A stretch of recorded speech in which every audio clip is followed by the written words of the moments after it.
Samajwadi party के राष्ट्रीय अध्यक्ष अखिलेश यादव की ओर से चुनाव आयोग को लेकर की गई असंवैधानिक टिप्पणी पर अब राजनीति शुरू हो गई है। अखिलेश यादव के चुनाव को लेकर चुनाव आयोग पर विवादित बयान दिया था। उन्होंने चुनाव आयोग को मरा बताया और सफेद कपड़ा भेंट करने का बयान दिया था, जिस पर श्री राष्ट्रीय राजपूत करणी सेना के जिलाध्यक्ष शंकर सिंह भदौरिया ने अपनी प्रतिक्रिया दी है। उन्होंने क्या कुछ कहा है, आइए आपको भी दिखाते हैं। अध्यक्ष जी, लगातार अखिलेश यादव चुनाव आयोग को लेकर के सवाल उठा रहे हैं। उन्होंने चुनाव आयोग को मरा तक घोषित कर दिया, कह दिया कि मैं जाऊंगा तो उनको सफेद कपड़ा देके आऊंगा। किस तरीके के बयान देखते हैं?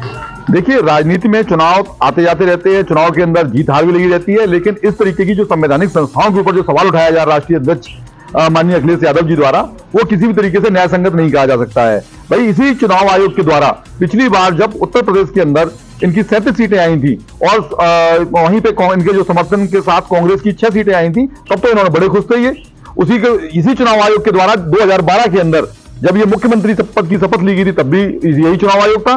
तो मेरा ये कहना है, माननीय राष्ट्रीय अध्यक्ष जी बहुत ही परिपक्व नेता हैं और आगे प्रदेश को कई बार लीड कर चुके हैं। उनको इस तरीके की गलत बयानी नहीं करनी चाहिए, क्योंकि इससे क्या होता है, आम जनता के मन में और जो उनके समर्थक लोग होते हैं उनके मन में गलत संदेश जाता है, और ये जो गलत संदेश जाता है उसके द्वारा ये लगता है कि हमारी जो संवैधानिक संस्थाएं हैं उनके ऊपर चोट करना, उनके ऊपर प्रहार करना, ये सर्वथा गलत है।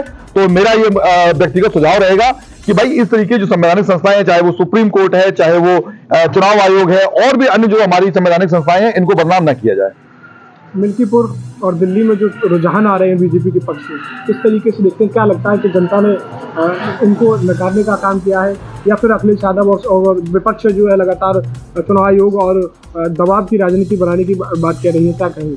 देखिए, मैं ये बहुत पहले से कहता चला आ रहा हूं कि ये जो इंडिया गठबंधन या जो ये पार्टी हैं, जो पारिवारिक पार्टियां हैं, ये राजनीतिक पार्टियां नहीं है, ये पारिवारिक पार्टियां जो हैं, इन्होंने अपना एक गुट बनाया था और उस गुट को इकट्ठा करके इन्होंने इंडिया गठबंधन का नाम दे दिया था। और ये गुट लास्ट में इनको पराजित होना ही था, क्योंकि जनता अब जाग चुकी है और जनता ने अब ये कर लिया कि ये सनातन का स्वर्णिम काल है। जो भी जनता को भरमाने की कोशिश करेगा वो आदमी सफल नहीं होगा इस राजनीति के अंदर। भारतीय जनता पार्टी आज नीतियों की राजनीति कर रही है, वो सनातन धर्म को स्वर्णिम काल में ले जाने की राजनीति कर रही है। और जिसके पास आरएसएस जैसा एक मजबूत संगठन हो, जो एक ऐसा कैडर हो जो घर घर जाता है, जो ग्रास रूट लेवल पे काम करता है, लोगों को दिखाई नहीं पड़ता। लेकिन जब पता पड़ता है कि दिल्ली के अंदर मोर देन 50,000 जो ड्राइंग रूम मीटिंग्स करी गई हैं, उनका असर क्या होता है। हरियाणा के अंदर सभी लोग बोल रहे थे कि यहां पे भारतीय जनता पार्टी हार जाएगी। ये आरएसएस की कुशल कार्यशैली का ही नतीजा था कि वहां पे जीती हारी हुई बाजी को भी भारतीय जनता पार्टी ने जीता था।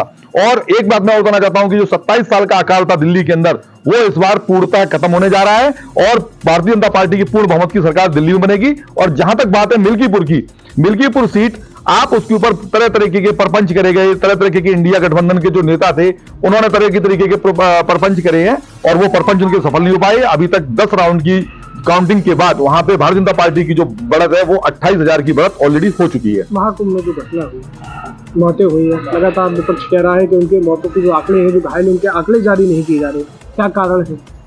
देखिए, जो भी घटना घटी है, सबसे पहले तो एक बहुत दुखद घटना है। लोग चाहे एक मरा हो, चाहे वहां पे ज्यादा लोग मरे हों, जो भी घटना घटी है वो दुखद है। और इतने बड़े आयोजन के अंदर इस तरीके की अगर घटना घटती है तो मैं ये मानता हूं कि कहीं ना कहीं पे इसके अंदर एक साजिश भी हो सकती है। ये जांच का विषय है, जांच एजेंसियां अपना कार्य करें, विपक्ष को शांति रखनी चाहिए, क्योंकि हम ये जानते हैं आज अगर उत्तर प्रदेश उत्तम प्रदेश के रूप में जाना जाता है तो ये माननीय योगी आदित्यनाथ के कुशल प्रबंधन एवं लॉ एंड ऑर्डर की सिचुएशन की वजह से जाना जाता है। इसी प्रदेश के अंदर कभी व्यापारी लोग आना नहीं चाह रहे थे, इसी प्रदेश के अंदर कभी कोई भी सेफ अपने आप को महसूस नहीं कर रहा था। आज उसी उत्तर प्रदेश के अंदर व्यापारी यहां पे आना चाहते हैं, यहां पे अपना व्यापार लगाना चाहते हैं, लोग अपने आप को सेफ महसूस करते हैं।